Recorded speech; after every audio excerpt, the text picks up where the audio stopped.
আমি এই হাদিসটির প্রেমে পড়ে গেছি।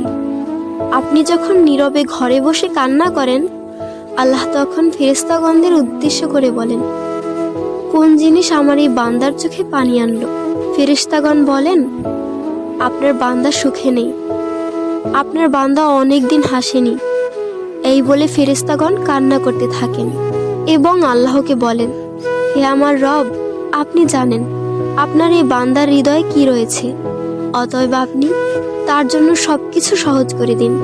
আল্লাহ বলেন, আমার এই বান্দা এমন কিছু জীবন থেকে হারিয়ে ফেলেছে যা সে অধিক ভালোবেসেছিল।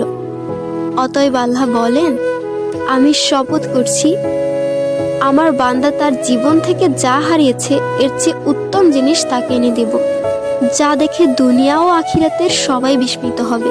আলহামদুলিল্লাহ।